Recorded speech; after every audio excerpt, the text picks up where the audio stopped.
Nah, ini pun juga kalau kita lihat bandingkan dengan tahun-tahun yang lalu, ini sudah jauh lebih murah ya kan.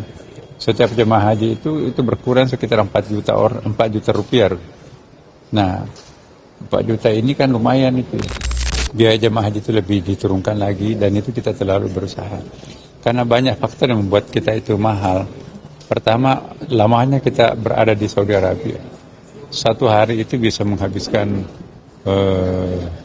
dana berapa itu bisa sampai 50 miliaran. Jadi kalau kita bisa menghemat 5 hari, 5 kali 4, 20 ya. Berapa itu? 4 kali 5, 200 miliar ya kan. Nah itu belum lagi yang lain. Jadi saya kira teknologi itu juga akan mempermurah. Nah ini pun juga kalau kita lihat bandingkan dengan tahun-tahun yang lalu, ini sudah jauh lebih murah ya kan.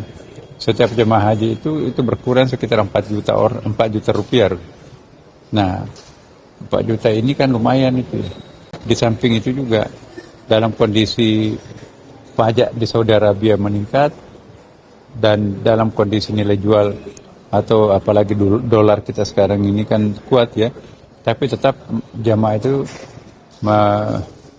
diperhitungkan seperti apa adanya ya. Dan dengan demikian kalau kita mau berekspektasi, mau berpikiran logik, maka seharusnya jamaah haji tahun ini bayar mahal. Apalagi kan bantuan BPKH itu berkurang ya kan. Kenapa kok bisa bayarnya lebih murah? Itu karena kita melakukan penghematan di berbagai tempat. Ya, saya kira gitu. Ke depan celahnya apa yang komponen yang dikurangi lagi supaya bisa turun? Nah, komponen komponen antara lain ya penghematan, misalnya tawar-menawar hotel, tawar-menawar bus, tawar-menawar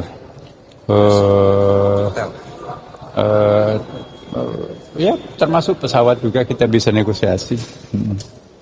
Untuk masa tinggal bisa dikurangi? Ya, iya tergantung bandaranya. Iya.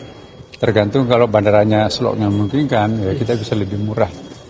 Ya kan yang membuat kita lama itu sebetulnya bukan karena pinginnya orang Indonesia lama-lama di sana ya, tapi karena begitu padatnya pesawat ya menjemput seluruh dunia ya. Sementara bandara yang paling besar di dunia itu kan adalah Saudi Arabia.